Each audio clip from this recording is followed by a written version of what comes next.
What's up guys, thanks for tuning in to D2 Wrenchworks and DIY again. Today I'm going to show you, we have a very cool old school Super B 400 Cannondale, as you can tell, but something very different. If you're on this video, yours does not have this set up on the front. This is probably what you're rocking right now, the old school Headshok. And what I'm going to do, I'm going to show you how to remove this and how to replace it with something that's going to be more budget feasible.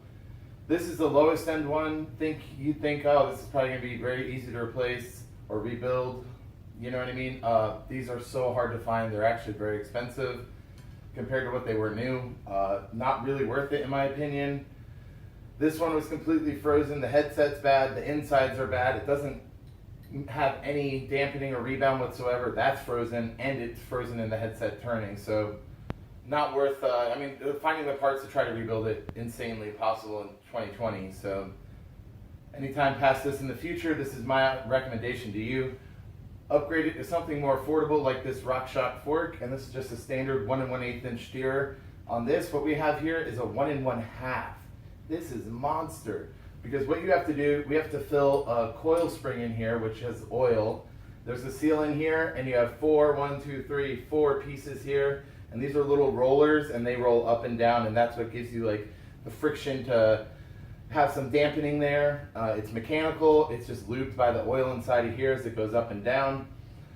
What happens is these little guys here, they get holes in them or they come loose and you get water inside and the whole setup's done. So you're gonna have to plan on doing a couple of things here, because as you can see, our stem is also 1 1/2 inch to fit on the steerer, compared to a normal one that's only 1 1/8. You're gonna have to get a new stem.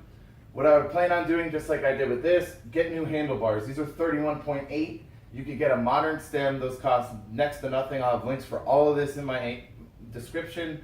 Stuff you could just pick off of Amazon, no problem. And you know, you have more control. The thicker bar, it's more comfortable. And you know, you lose a little weight. These things are pretty heavy, and they only have the smaller 28.6 clamp. So we're gonna ditch this, and we're gonna work on taking this out. The first thing you wanna do, this has a little tiny rubber cap here. I'll have a picture of this. It just unscrews by hand, and you're gonna be able to just be presented with the top of the fork here. I'm gonna take this headset piece out. This is what your headset looks like. It is a big piece that presses into the bottom of the frame here. And it has I mean, that is kind of nice for the technology back then. It has actually a very nice sealed bearing, but not good anymore. So while we have this here, the first thing you want to do is take the stem out. As mentioned, just put the bar somewhere. I already had the bike mostly stripped at this point, and you're going to need a rubber mallet. This is a fairly weighted one. I don't know if you could hear that. It has like sand or whatever in here. You could use a steel one if you have to, but even with the rusted bearings in the headset here and this fork being frozen, I got this out with a few pounds and a fairly light hammer. This is only 1 pound, so just be careful though, because it is going to come shooting out of there like a rocket. If you have a friend, ask them to hold it, and definitely remove your front wheel first. Otherwise, you're going to probably be putting holes in your carpet or denting your wood floor, whatever you have. So be aware of that. So like I said, pull the stem off, all the spacers off, get rid of the handlebars. You're going to have a top cap here in your headset. We're going to pull that out too. Nothing is free. You're just going to, you want to hit it nice and square, make it loud. It'll just slowly start popping out and then just fly out completely. So now you have it out. So our next step here, we're going to actually have to take the cups that are pressed into this head tube here. As you can see, this is the original cup. Big size, 50 millimeter. And we're going to take a headset tool. If you don't have this actually isn't even the right size, to tell you the truth. This is a standard one for a normal frame. As you can see, it doesn't go in too well. But you can sit there and just pry a couple of edges on each side, or since you're throwing this headset out, it doesn't really matter. You shouldn't do this on a new bike or one that you're servicing. Use a screwdriver and a rubber mallet. Just slowly walk your way around each part, and it'll eventually just pop right out of the frame. There's not a whole lot of material that's pressed on there, so you don't have to kill yourself trying to, you know, smash it out. Like I said, I use this normal headset cup remover tool, so whatever you can do, that's just a little advice to you. You have to get the top out, you have to get the bottom out, so you're going to be going up this way and going down that way. So once you have both of those out, what you're going to be doing is converting these 50 millimeter headset cups, and we're going to be converting it to a smaller one that uses 1 1/8 inch bearings. Cane Creek makes an adapter set that has the 50 millimeter and the 1 1/8 adapter sleeve. So the adapter set will take up that big difference between these two. It'll have thickness to fill in the material differences and all of that. But you'll see in the pictures that I'm providing here. So once you do have those ready, I do like to stick a little grease in the top and the bottom of the head tube here. And you're going to need something like this. This is a headset press.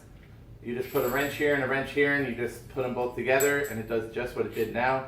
It presses them in mechanically. You do want to make sure that you have it nice and square so it will go into there easily. You don't want to stress this or crack it or anything. So be aware of that. Make sure it's not going in like lopsided or anything like that. If it is, tap it back out, start over again. Trust me, it's worth it. Don't risk hurting your frame. This is a very cool frame, made in the USA, gigantic traditional Cannondale tubing, something I love on these vintage bikes. So the next step you're going to need is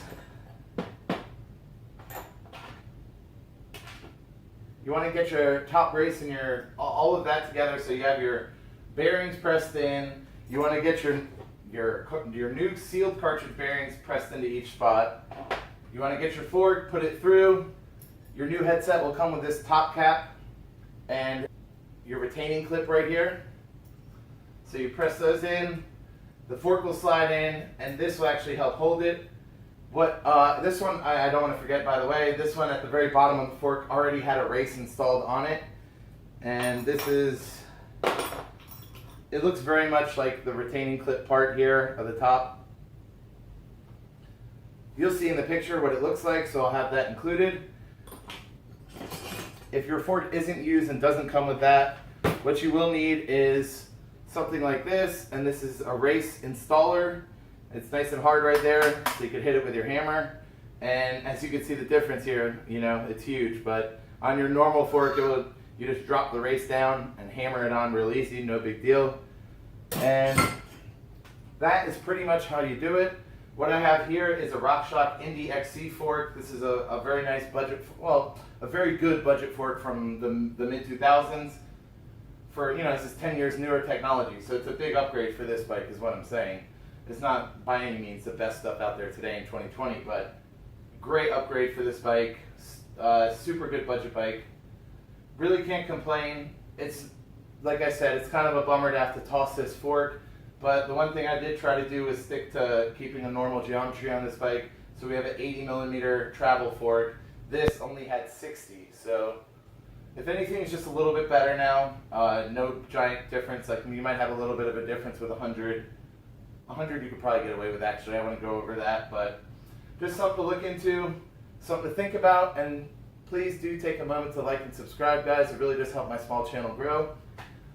Wish you good luck on this, and hopefully your Cannondale is going to come out as awesome as this one. I have a series, part 1 and part 2. I'm actually just about to film part 2 after this. On this Cannondale Super V and the build series. It was an abandoned bike that I picked up and looked atrocious because it looks awesome now. So thank you for watching, guys. You have a good day. Bye.